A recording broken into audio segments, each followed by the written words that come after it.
Josh calling in from Virginia. Josh, what's going on? Hey, Dan. Hey, Josh. Nice to talk to you. Yeah, absolutely.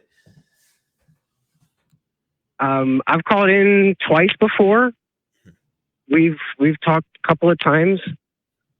Yeah, we've had some pretty good conversations. Yeah. But I see today. I kind of like if I can, I like just talking to people. I find it's better than just talking online or.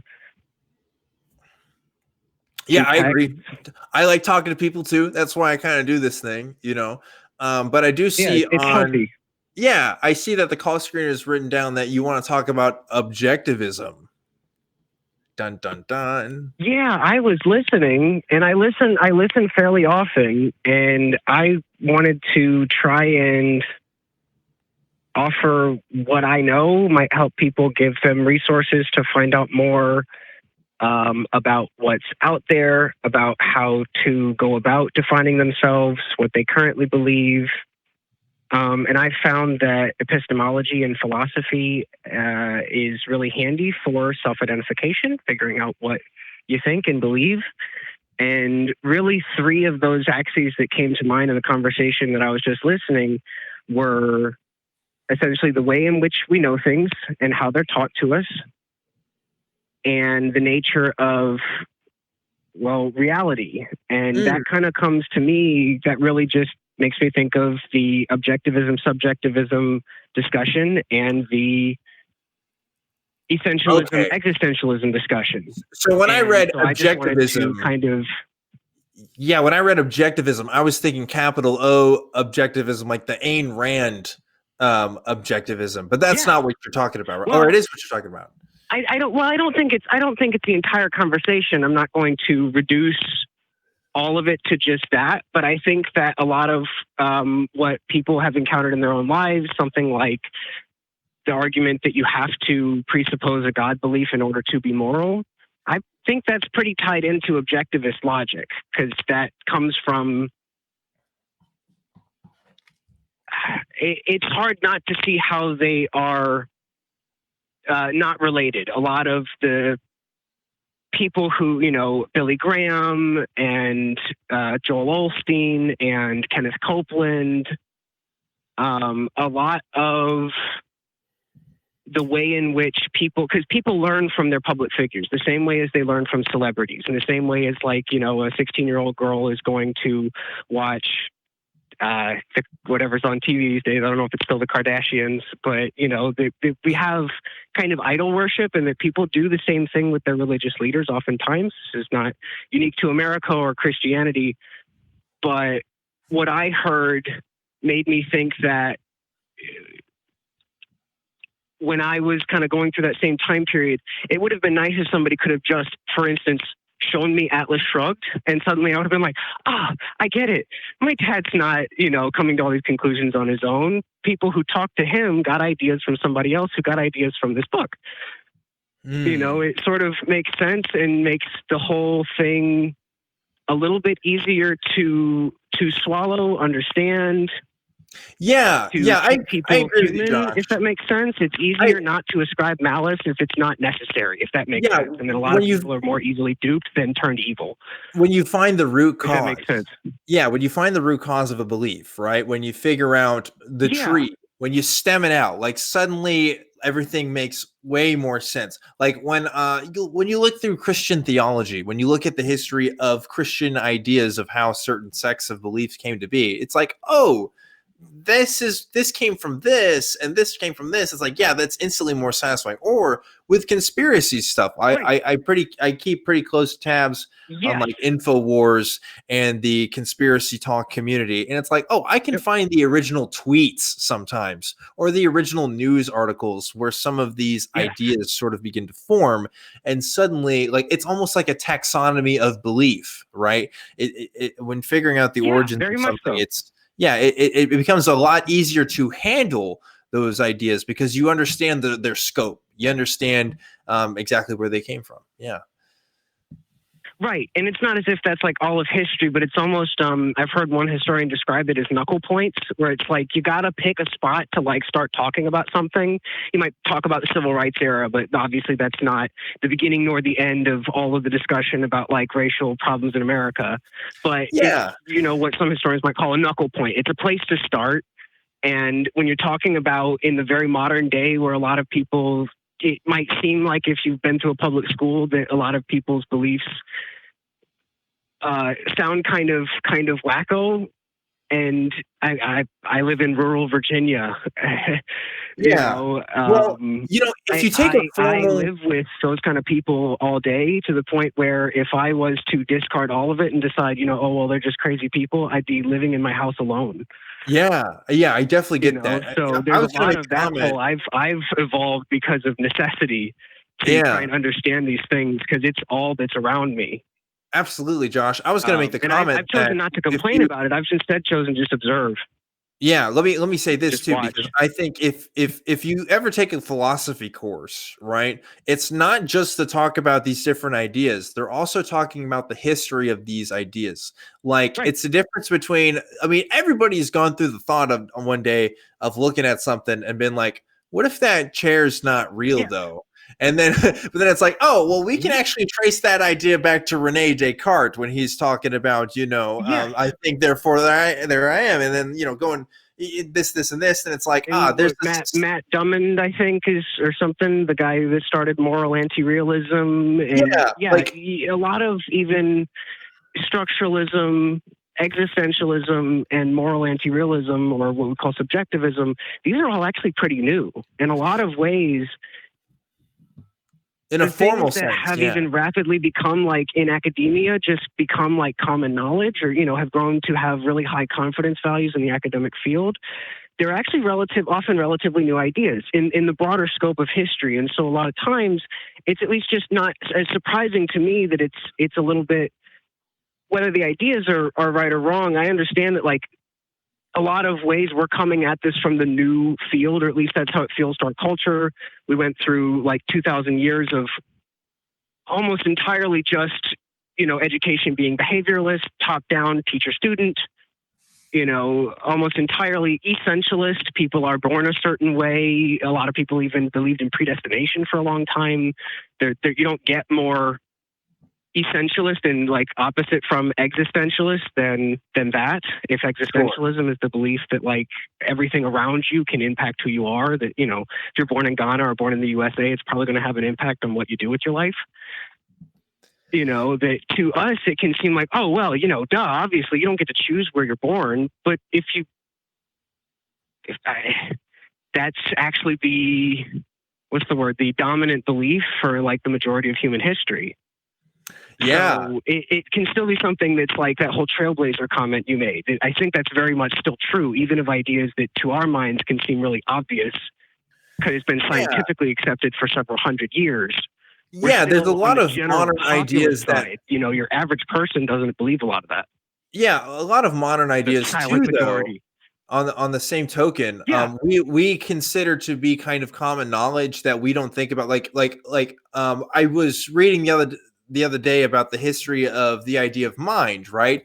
And it used to be for like hundreds of years like that the mind didn't necessarily exist within the body. And actually the Catholic Church was kind of against this idea that the mind was found in the body. When we were first kind of discovering, really dissecting the brain and figuring out its functions, we kind of figured out, oh, the mind kind of comes from the brain.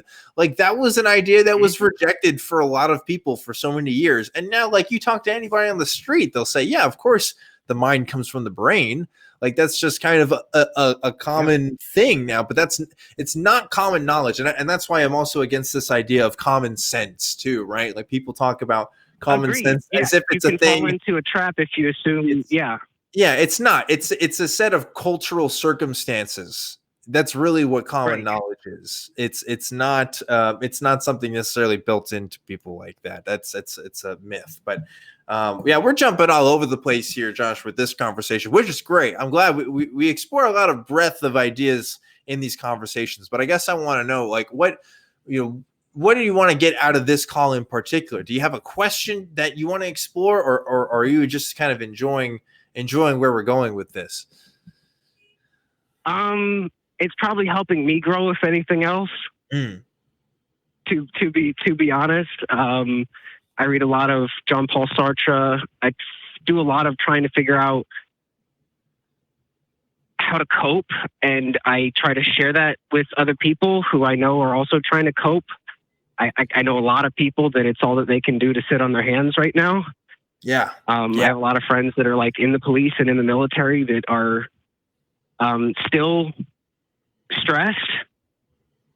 Yeah. So, I'm I think about it a lot these days too. Kind of, and I'm just trying to on both sides, trying to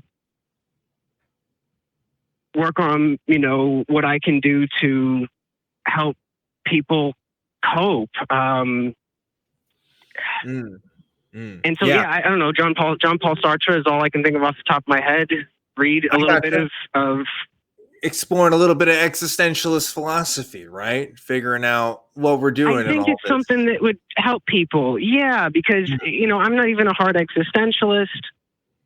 I like a little bit of some Carl Jung too, if you've ever read the Red Book.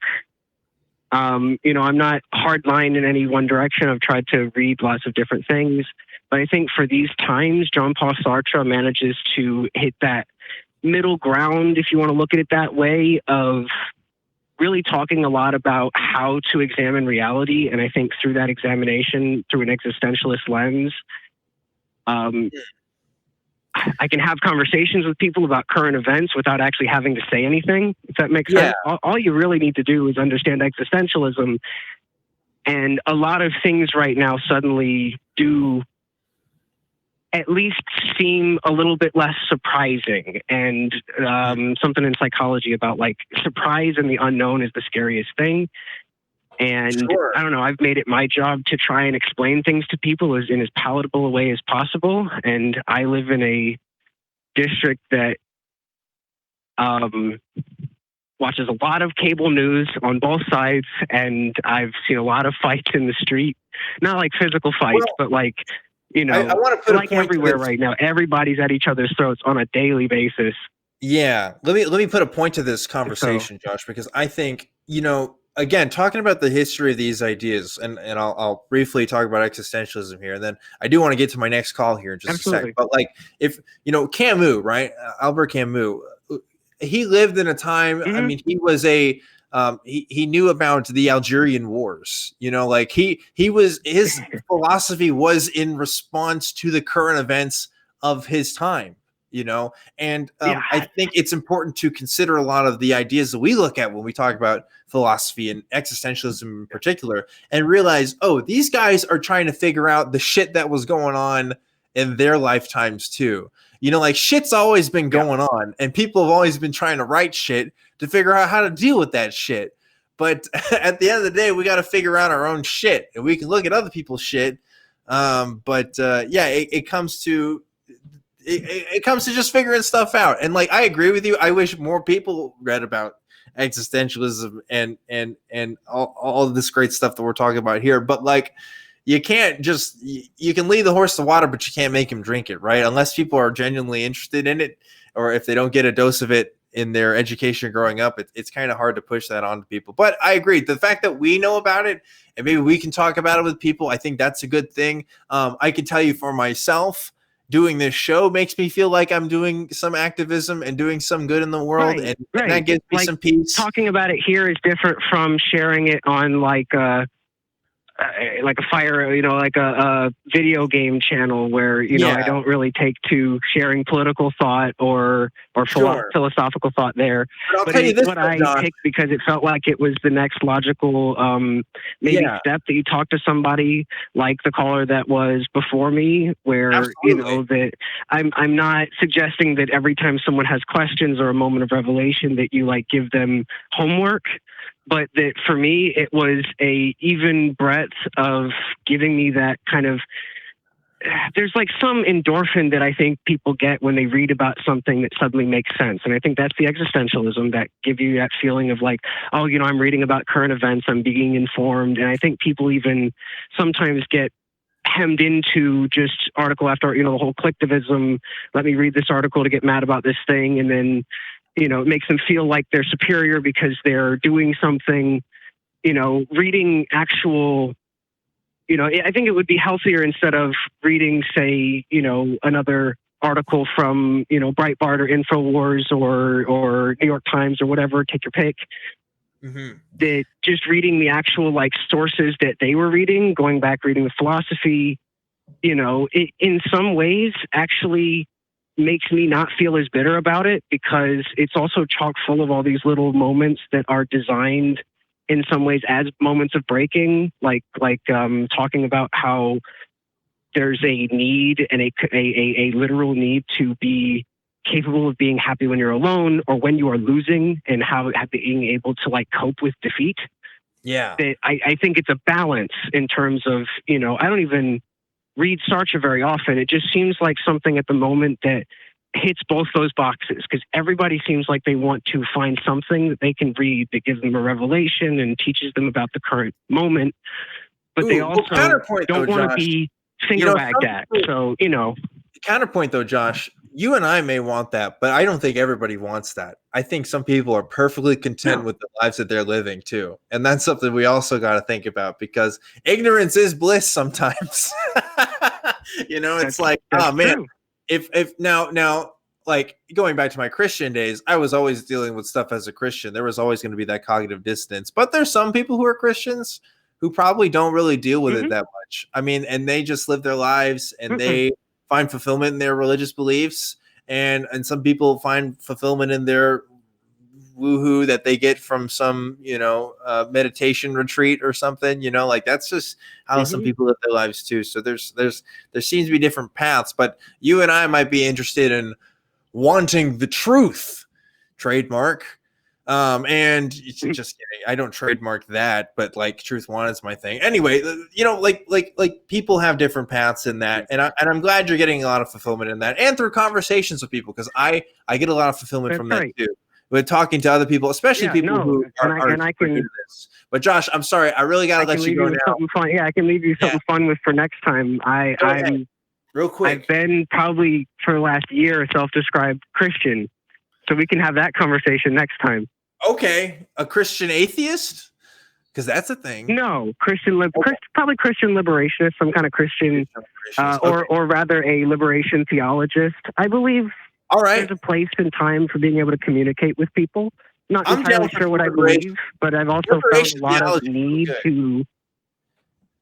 Yeah, like for instance, my pastor has told me in private that he is an atheist, but I have obviously kept that close to myself because the last time a pastor came out as atheist, he was literally kicked out of the church. Not like by law, but everyone just didn't like him to the point where eventually he had to get rotated out because nobody liked him anymore. They didn't think that he could do the job well because he didn't believe. And he was basically just there because he liked the social working, and that's right where I am. If I said I was an atheist, I wouldn't be allowed to work at food bank. Imagine if we could do the social work without the religious stuff. I wonder what an organization would look like that could do that. Well, anyway, I'm going to let you go off. Maybe the APA? Awesome broadcast, and let you. Maybe the APA. But yeah, maybe so. But next time, Josh, I want to hear more about why you the identity of Christian, and yeah, we'll definitely get to that. A little bit of delay there in the call, as you can tell, but man, the thing about Josh is every time that I have a conversation with him, we go like just rabbit trails, man. It goes all over the place, but I do appreciate his insights when I can catch up to him. Right? What did you think of that conversation? I got to admit, I mean, a lot of it went over my head. That's why I was quite silent, as a few in the chat noticed, because like I was like, I'm not that well versed with the philosophies and a lot of the concepts I've heard, but I don't know well enough to really speak on. So I just like I know when to take a seat and listen. You know? Yeah, it's and this kind of stuff. As I'm talking to him, I'm trying to make it accessible to the audience, right? Because I'm like trying to be a good presenter, to be like, oh, so here's this new idea that maybe not everybody's super familiar with. But that's at some point in that conversation, it's hard to keep up unless you're super studied on this kind of stuff. And like, not everybody that watches the show is super into philosophy. But yeah, like I'd say to summarize, to people who are still watching, who didn't turn off the show after a long conversation like that, like the study of philosophy and the study of specifically philosophy of the 20th century seems to explain a lot about the world we live in now. If I could summarize the philosophy of the 20th century and onwards in a single sentence, it would be man's search for meaning, right? This idea of how we find our place in the world and what do we do with it, especially us as we live in a post-religious world where the answers to those kinds of questions were already given to us before, and now they're not so clear. So that was kind of his recommendation, I think, is that people kind of look more into this stuff. But that comes with the privilege of a certain education, and that comes with the privilege of specific resources and time to look into this stuff. And I understand that not everybody has that either. And so I think it's kind of our duty as people who know about this kind of stuff to kind of spread the word and give people the knowledge they need, right? Well, that's it, and to communicate in a way that they can understand, because otherwise it's pointless. Yeah, I agree. And we don't want conversations to be pointless. You know, we want them to be meaningful and do something for people. That's also why I would rather, I love this community and I love talking to the atheists in this community, but every time a Christian calls or every time somebody who thinks way different than me calls and I come to, we have a conversation with that is a lot more satisfying because I know that there's progress being made there on some level. Or my conversations in real life, the same way too, right? Like, yeah, I love talking to other people who agree with me about stuff. It's empowering, it's comforting, but I want to talk to way more people about this stuff, way outside of my community, way outside of what people already think, the same way that I do. So yeah, I encourage other people to seek that out too, because that's what it means at the end of the day. I don't want the atheist community to be a giant circle jerk. I want it to be out there for everybody. So, well, that's it. Because if you're just talking to people with the same beliefs, it's basically going to church and you're in a bubble. That's right. So what's the point, right? So we had another call